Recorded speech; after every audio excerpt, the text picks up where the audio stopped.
We'll be alright, Lily. We're almost there.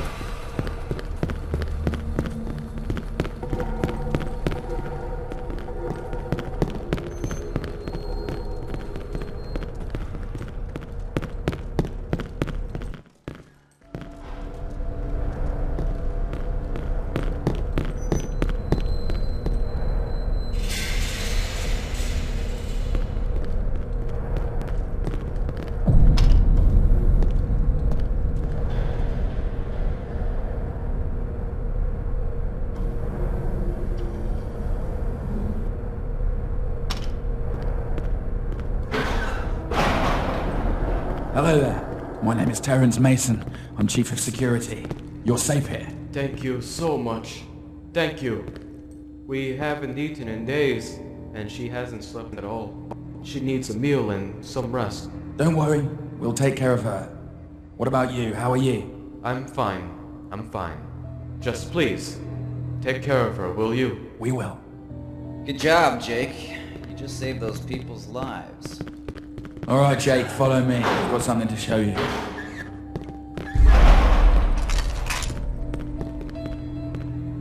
I would have shown you earlier, but we had too much on our hands. I completely forgot.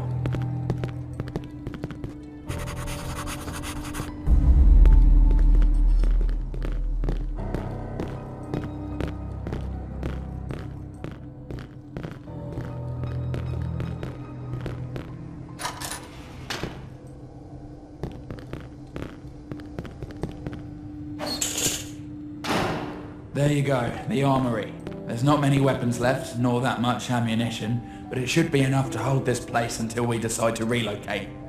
Grab whatever you can carry, alright? We'll restock the ammo every time we scavenge something out there.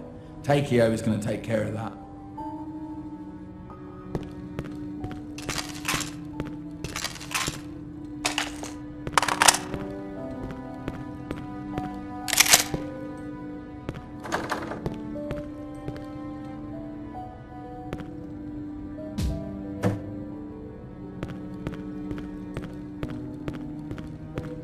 Hey, Jack, right?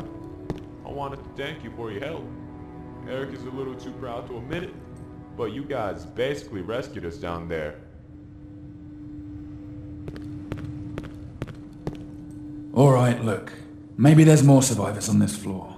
If they could survive that long locked in a storage room, maybe somebody else made it. Jake, go back out there and look everywhere you can. The odds are not really on our side, but hey, what can you do? When I was sent here, they told me I was in a 5-year contract, and I understood that. They also told me I'd be living in the workplace.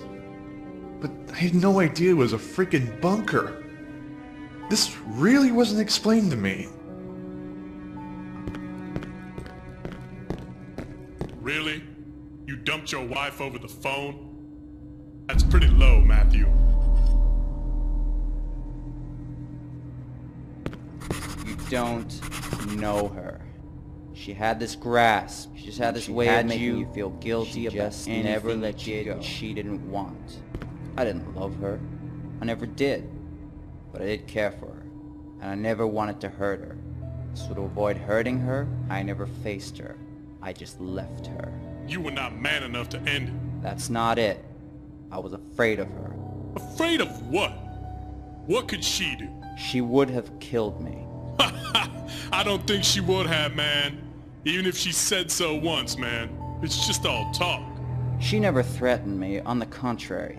Every time we talked about separation, she acted like she did not care. And like she would just move on as if she didn't love me. Whoa, wait. So why didn't you just leave her? That's stupid. No. Even though she spoke those words, I knew better. Deep down, she had me in a cage. She knew it, I knew it, and she knew I knew. And these false words were just a desperate attempt of making me believe that there was no cage. But there was. And I know that if I had tried to escape, she would have killed me. I can feel that she had it in her. Either you were paranoid, or she was psycho. And if she was, how could you care for her so much? Do you believe in astrology? No, not really.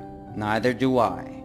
But I do find some interesting patterns and coincidences sometimes. I do not believe in it as a correct science, but more as a guideline or hint. It can be very surprising to see how sometimes it's dead right, and other times it's dead wrong.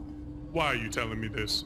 Astrology has this way of using facts to support the science, like the symbols or animals that inspire the different signs. The scorpion, for example, is an extraordinary creature. It can be one of the deadliest predators. It is fierce and dangerous. But when it is trapped with no chance of escaping, it will stab itself to death.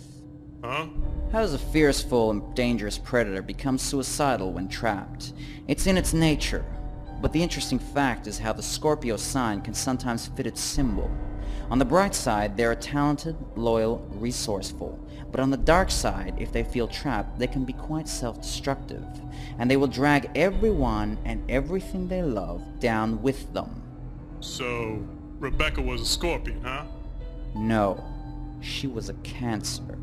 So what the fuck with the Science Expo, man? Nothing is black or white. No one is completely evil or completely good. On the bright side, she was the sweetest and most talented person I had ever met. She was so talented, in fact, that she made me convince myself that I loved her, using all my emotions against me, my guilt, my fears, my loyalty.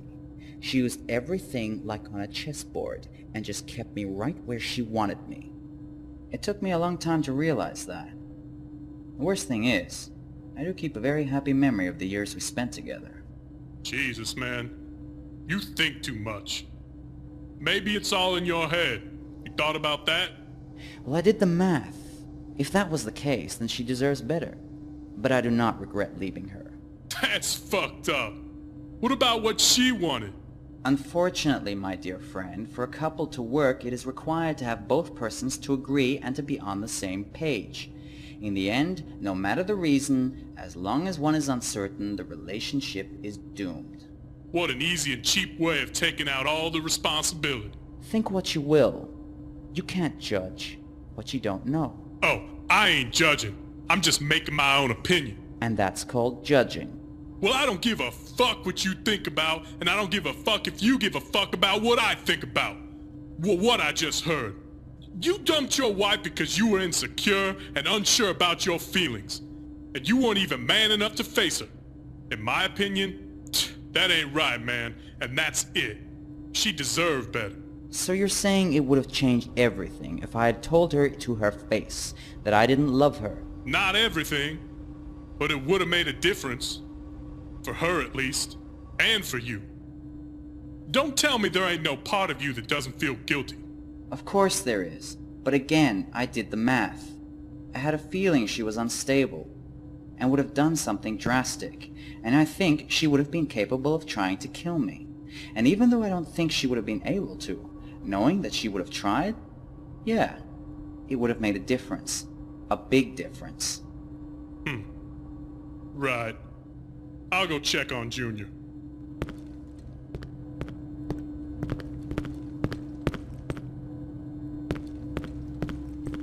Sir? Here, take this. This is the keycard to the medical bay. You might find something useful over there. I hope you do.